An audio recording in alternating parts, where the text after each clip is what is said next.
Eh bien, il est 20h15, donc un conseil métropolitain assez rapide ce soir, mais qui pour autant nous a donné l'occasion de pointer quelques trucs sur le fonctionnement et les réflexions de ce conseil métropolitain. A été évoquée la ZFE, la zone de faible émission, qui devait permettre aux villes de restreindre l'accès à un périmètre, notamment le centre-ville, à des véhicules les plus polluants. Des villes de droite et de gauche, mais notamment des villes de droite, pour faire des comparaisons, se sont cassés la tête pour mettre en place cette ZFE. Ici à Amiens, on a considéré qu'on était de bons élèves, donc on a attendu des dérogations de l'État pour pouvoir déroger à cette mise en place de la ZFE. Autrement dit, il n'y a pas de gros problèmes de pollution à Amiens. Les urgences sanitaires attendront. Les enfants d'aujourd'hui devront être patients, grandir un petit peu pour ne plus avoir le nez dans les pots d'échappement et vivre avec des voitures électriques. Bref, on n'a pas la même définition du mot urgence et des mots priorité.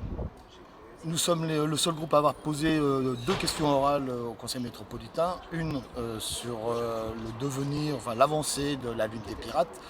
Alors sur ce sujet, Pierre Savreau nous a rassuré quant à la date de sortie du bâtiment, qui est reculé. Donc là, il nous a promis un troisième trimestre 2024 avec un début de travaux en février 2000. Non, je dis n'importe quoi. Le début des travaux février 2024 et livraison au deuxième trimestre 2025, est-ce que j'ai pu comprendre. Pour ce qui est des coûts qui s'envolent, alors il y a des raisons légitimes, il y a eu la crise sanitaire, il y a eu l'envolée des prix et il y a eu le maître d'ouvrage qui a été déraisonnable. En fait, ils sont en train de bouter leur responsabilité en disant que c'est pas vraiment nous, mais on continue. On pense qu'il y aurait moyen là de réviser la taille de ce bâtiment, la vocation de ce bâtiment et pourquoi pas donc le coût de ce bâtiment qui a quasi doublé entre les prévisions et ce que ça va devenir. Et c'est peut-être pas fini. Ensuite, il y a eu une question, notre deuxième question orale a été sur une demande qu'on a récurrente sur l'opportunité d'offrir aux entreprises amiénoises et métropolitaines des aides à l'emploi, des aides à l'innovation. Et voilà, on voudrait, parce qu'on n'est pas forcément dogmatique, mais avoir un document qui en mesure les effets. On la demande depuis 2 ans.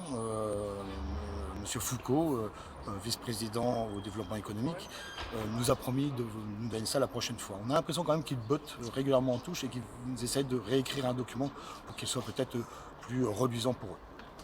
Bonne soirée à tous et allez Lens.